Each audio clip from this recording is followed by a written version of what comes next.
Hello students, हम लोग numpy discuss कर रहे थे पाइथन का, जिसके अंदर दो वीडियोस शेयर हो गए थे। थर्ड वाला है तो इसके अंदर हम लोग डिस्कस करते हैं उसकी कंटिन्यूस ऑर्डर में जो भी आगे है। लास्ट वीडियोस के अंदर हम लोगों ने ये देख लिया था कि numpy एरे और लिस्ट में क्या डिफरेंस होता है, क्या उसके फंक्शंस हैं जो उनको यूज़ किए जाते हैं। तो यहाँ पे अब हम लोग पढ़ेंगे कि numpy एरे को क्रिएट कैसे किया जाता है। ठीक है, अब देखिए एरे को क्रिएट करने के लिए आप लिस्ट का यूज़ कर सकते हैं या टपल का यूज़ कर सकते हैं, जिनसे आप एरे क्रिएट करेंगे। ऑल्दो आप डिक्शनरी और स्ट्रिंग का भी यूज़ कर सकते हैं एरे क्रिएट करने के लिए, बट वो डिफरेंट चीज़ है, बाद में पढ़ेंगे। यहाँ पे numpy लाइब्रेरी का एरे मेथड यूज़ किया जा रहा है, ARRAY और ब्रैकेट्स। एरे मेथड जो है वो numpy लाइब्रेरी का है, जो लिस्ट और टपल को यूज़ करके आपको एरे क्रिएट करवा के देता है। ठीक है, एग्जाम्पल यहाँ दिया हुआ है। आप NAR1 एक एरे लिया equals to NP dot array. NP क्या है, यहाँ पे numpy लाइब्रेरी का एलियास लिया हुआ, इम्पोर्ट numpy एज NP हम लोग करते हैं, तो उस NP को हम यहाँ एक्सेस करवा रहे हैं। आप numpy डायरेक्ट भी लिख सकते हैं। NAR1 equals to NP dot array bracket में 2,5.2,1.0, एक वैल्यू इंटीजर है, दो वैल्यू फ्लोट है। तो ये जो एरे बनेगा ये फ्लोट टाइप का बनेगा। यहाँ पे आप टेबल में देख सकते हैं, लिस्ट से एरे बनाना बताया हुआ है, राइट हैंड साइड में टपल से एरे बनाना बताया हुआ है। दोनों डेटा स्ट्रक्चर्स को लेके आप एरे बना सकते हैं। तो list 1 equals to 1,2,3,4,5, tuple 1 equals to 2.5, 3.5, 4.5 और 6.5। चार वैल्यूज इधर टपल में दी हुई है और लिस्ट में आपको 5 वैल्यू दी है। AR1 equals to NP dot array list 1, तो लिस्ट 1 को यूज़ करके NP डॉट एरे से एरे बनाया गया जो AR1 में बन गया। इसी तरीके से टपल भी AR2 बनाया गया, जिसमें NP डॉट एरे यूज़ करके टपल 1 को एज ए आर्ग्यूमेंट पास किया गया और इस टपल से एरे 2 बन गया।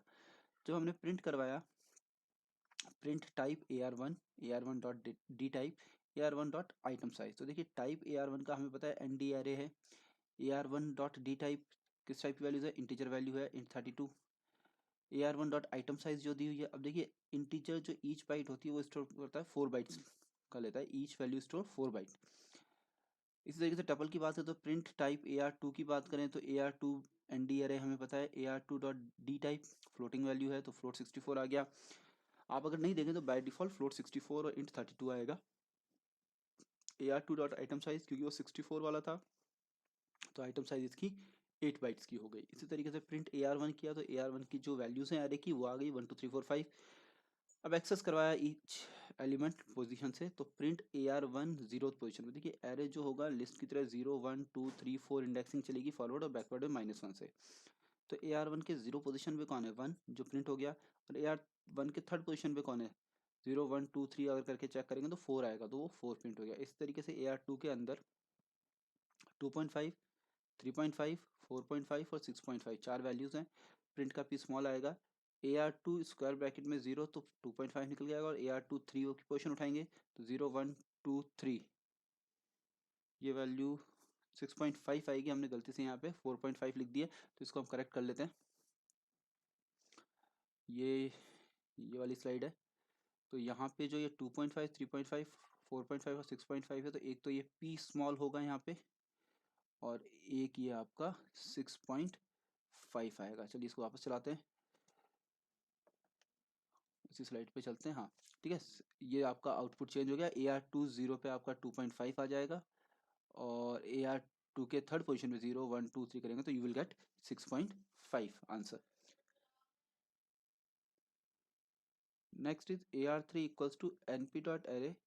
अब यहाँ पे देखिए लिस्ट 1 तो हमने वही यूज़ किया, बट डेटा टाइप हमने खुद ने मेंशन किया है। तो हमने डेटा टाइप यहाँ पे पिछली बार तो int 32 बाय डिफॉल्ट आ रहा था, अब हमने int 64 दे दिया, और जब प्रिंट किया AR3 का डी टाइप तो विल गेट 64, और जब आइटम साइज हमने चेक की तो 64 के अंदर कितना हो जाएगा, 8 बाइट का हो जाएगा। इस तरीके से AR4 के अंदर टपल के साथ भी हमने फ्लोट अब छोटा कर दिया, तो NP डॉट फ्लोट कितना दे दिया, 16। पहले कितना था, 64 था, तो अब 16 का दे दिया। जब डेटा टाइप चेक करवाया AR4 डॉट डी टाइप का तो विल गेट फ्लोट 16, और जब आइटम साइज चेक करवाई तो विल गेट 2। अब देखिए यहाँ पे बात हुई थी कि एरे मेथड जो है वो आपको लिस्ट और टपल से एरे बनाने की हेल्प प्रोवाइड करवा देगा, बट डिक्शनरी और स्ट्रिंग से बनाने में उसको थोड़ी प्रॉब्लम आती है। तो उस चीज़ के लिए हमारे पास यहाँ मेथड आता है फ्रॉमिटर। फ्रॉमिटर मेथड जो होता है वो स्ट्रिंग और डिक्शनरीज दोनों के एरेज फॉर्म करवा देता है। देखिए डिक्शनरी के अंदर दो वैल्यूज होती है, हमें पता है की और वैल्यू। तो ये वैल्यूज का नहीं बनाएगा, कीज का बनाएगा एरे, ये ध्यान रखिएगा, कीज का एरे बनेगा। एग्जाम्पल आप नीचे देख सकते हैं, एक डिक्शनरी ली कुछ वैल्यूज और कीज के साथ, उसके बाद AR5 equals to np dot fromiter a dict, जो ये आपका डिक्शनरी का नाम था। अगेन यहाँ पे डबल डी लिया हुआ है, सिंगल डी कर दें उसको।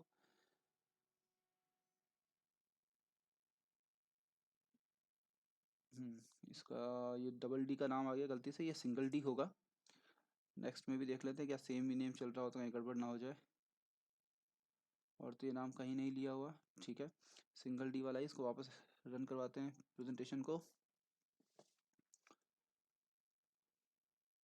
ठीक है, इसका नाम ADICT डिक्शनरी का नाम लिया, np डॉट फ्रॉमीटर में एडिक्ट, और डी टाइप हमने इंटीजर 32 पास किया है, ठीक है ना।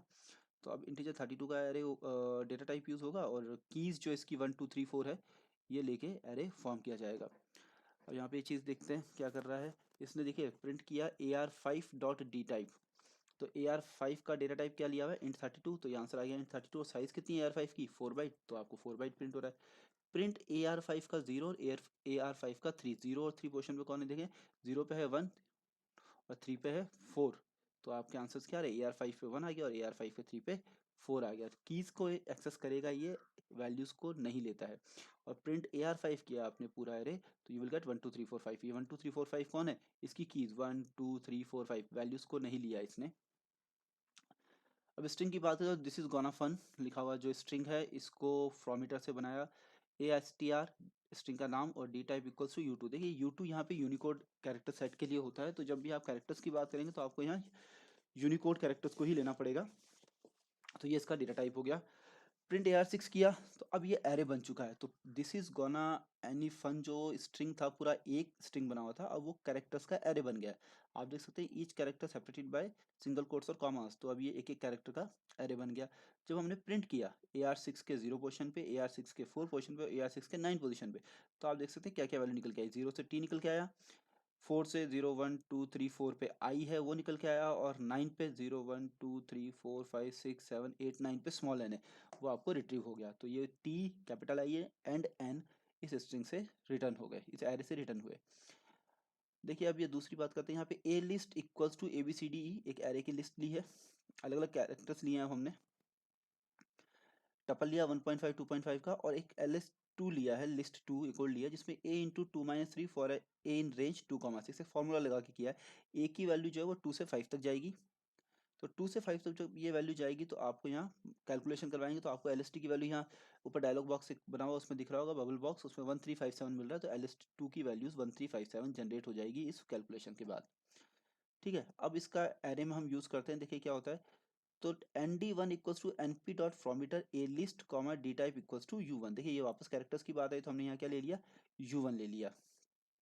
ठीक है, यहाँ पे कैरेक्टर्स के फॉर्म में बना है, तो आपको वैल्यूज मिल चुकी है, देख लीजिए ABCD आ गया। अब देखिए एक चीज़ और है, अब ये 1.5 2.5 3.5 और 4.5 लिया, ये कैसी वैल्यूज है, न्यूमेरिक फ्लोट वैल्यू टपल में। बट अब आप ND2 में नोटिस कीजिएगा, हमने NP डॉट फॉर्मेटर करके इस टपल को इसके अंदर पास किया, और डी टाइप इसका भी क्या ले लिया, U1। मतलब हमने इन 1.5 2.5 3.5 4.5 को भी क्या बना दिया, कैरेक्टर, जिस वजह से हम यूज़ नहीं कर पाते, देखिए कैरेक्टर बना दिया। तो ND2 को जब हमने प्रिंट करवाया तो विल गेट 1 2 3 4, मतलब पहली बात तो फ्लोटिंग पॉइंट वाली वैल्यू डिस्कार्ड हो गई। दूसरा बहुत इंपॉर्टेंट चीज़ हम नोटिस करेंगे, 1 2 3 4 सिंगल कोट्स में है। क्यों, क्योंकि ये डी टाइप हमने इसका क्या बना दिया था, यूनिकोड कैरेक्टर्स होंगे, तो that should be enclosed in single quotes. इसी तरीके से LS2 में भी वही कर दिया, बट यहाँ पे मैं इसको सिंगल कोट में लगाना भूल गया, ये सिंगल कोट के अंदर आएंगे। चलिए एक सेकंड इसको सिंगल कोट में कर देते हैं, क्योंकि ये यूनिकोड कैरेक्टर लिए हुए हैं, तो that should be enclosed in single quotes.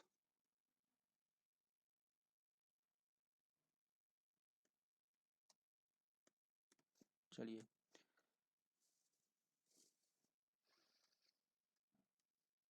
बहुत सारी टाइपिंग मिस्टेक हो जाती है जल्दी जल्दी काम करने के चक्कर में, पर चलिए ये सही कर दिया अब हम लोगों ने। अब यहाँ पे देखिए एक एट्रीब्यूट और यूज हुआ है, काउंट। अभी तक देखिए हम लोगों ने काउंट यूज नहीं किया था, अब काउंट यूज करें। तो काउंट जब आप फ्रॉमीटर से यूज करेंगे तो आप यहाँ ये भी बता सकते हैं कि स्ट्रिंग के कितने नंबर ऑफ कैरेक्टर्स उठा के मुझे एरे फॉर्म करना है। तो जो अपनी स्ट्रिंग बनी हुई थी पहले ASTR, जिसमें this is gonna any fun जो लिखा हुआ था, उसको हमने मेंशन कर दिया कि अब काउंट 11, उसमें से स्टार्टिंग के 11 कैरेक्टर्स उठा के हम AR7 में डालेंगे। तो यू कैन सी दिस कि वो जो स्ट्रिंग एरे बनाया आपका AR7, उसमें 11 कैरेक्टर्स आए हैं, उसका डेटा टाइप U1 आया है, वो पहले से ही हमने मेंशन कर रखा था। 8th में देखते हैं क्या किया गया है, np डॉट फ्रॉमीटर एडिक्ट डाई D type equals to np dot int 16 count 33। ठीक है, तो जो डिक्शनरी थी 1 2 3 4 5 वाली कीज और वैल्यूज वाली अभी पास्ट में जो हमने देखी थी, उसके अंदर अब हमने काउंट 3 कर दिया।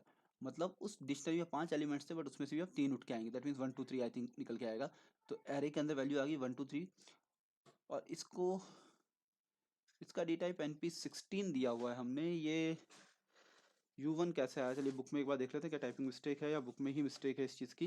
1 मिनट देखते हैं। AR8 वाला एग्जांपल, काउंट के बाद वाला।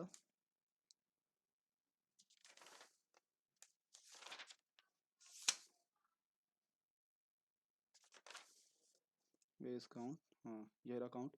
ये शायद कॉपी पेस्ट करने में गलती हुआ है, ये ऊपर वाले से कॉपी हो गया। ये डी टाइप आपका 16 ही है, ये गलत हुआ है, इसको मैं सही कर देता हूँ। क्या होता है, कॉपी पेस्ट करते हैं तो ऊपर वाली values as it is copy हो गई, ये इंट 16 हो जाएगा क्योंकि हमने ऊपर मेंशन किया है डी टाइप, तो ये इंट हो गया 16। ठीक है ना, ये कॉपी पेस्ट करने में हो जाती है, ह्यूमन मिस्टेक्स हैं, इतना लेसन्स बनाने पड़ते हैं दिन भर की, गलतियां हो जाती हैं हमसे। अब देखिए, एक नया मेथड आपके सामने आता है अरेंज।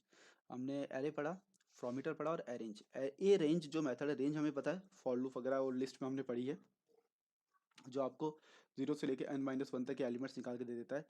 ए रेंज सेम मेथड है, बस एरे के लिए यूज होगा। ठीक है, इसके 3 एट्रीब्यूट्स हैं, स्टार्ट, स्टॉप और स्टेप। स्टार्ट, स्टॉप और स्टेप 3 हो गए। तो स्टार्ट जहाँ से आप एरे की रेंज स्टार्ट करेंगे वो, स्टॉप जहाँ तक आपको जाना है, स्टेप जितने का आपको उसमें जंप देना है।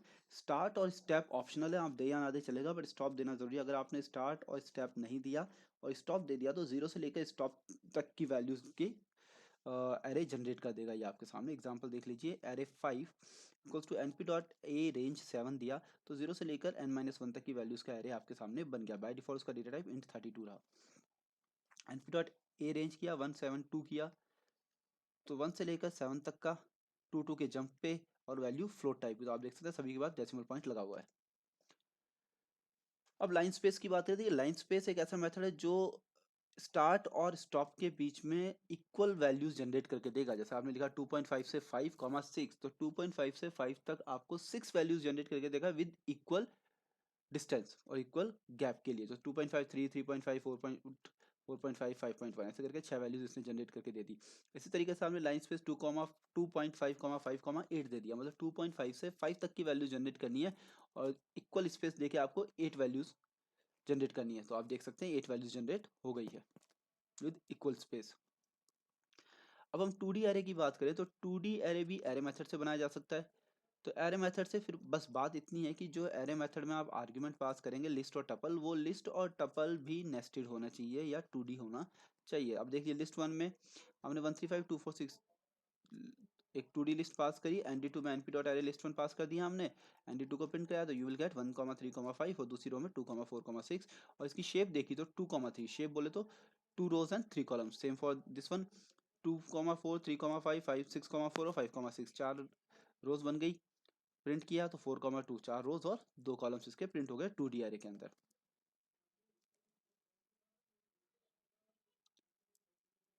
नेक्स्ट मेथड है आपका ए रेंज मेथड, अगेन जो उसमें किया था, बट ए रेंज मेथड देखिए आपको सीक्वेंशियल या लीनियर वैल्यूज ही जनरेट करके देता है। आपने दे दिया 10 तो 0 से 9 तक की वैल्यूज आपको ये दे देगा।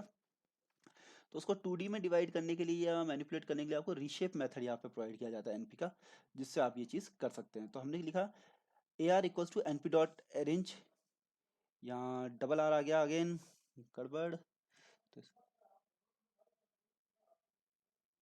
तो इसको सही किया जाए, इस सिंगल आर को हटाया जाए।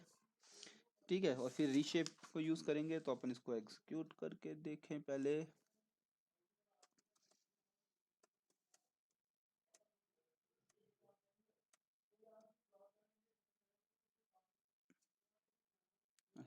देखिए ए रेंज 10, तो 0 से 9 तक की वैल्यूज जनरेट हो गई, फिर हमने इसको रीशेप कर दिया, जो 10 वैल्यूज जनरेट हुई है उसको रीशेप किया। 5,2 का मतलब 5 रोज और 2 कॉलम्स में इक्वली डिवाइड कर देगा।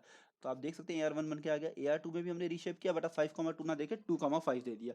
रीशेप जब भी आप करेंगे तो वैल्यूज थोड़ा सा सिंक्रोनाइज होनी चाहिए, आपको लगना चाहिए जैसे 2,5 है 5,2 देंगे तो ठीक है। अब 2,4 दे दिया अगर हमने, तो फिर 10 वैल्यूज को डिवाइड कर पाना हमारे लिए पॉसिबल नहीं होगा। तो जो भी वैल्यूज आप देंगे वो सिंक्रोनाइज होनी चाहिए, जिनको सिस्टमेटिकली आप एक प्रॉपर फॉर्मेट में बना सके, उसी टाइप का एरे बनेगा। चलिए थैंक यू, मिलते हैं क्लास के अंदर, डिस्कस करते हैं। कोई प्रॉब्लम हो तो बताइए आप, और बाकी अपना कॉपी का होमवर्क पूरा रखिए, कभी मैम देख लेंगे। चलिए थैंक यू।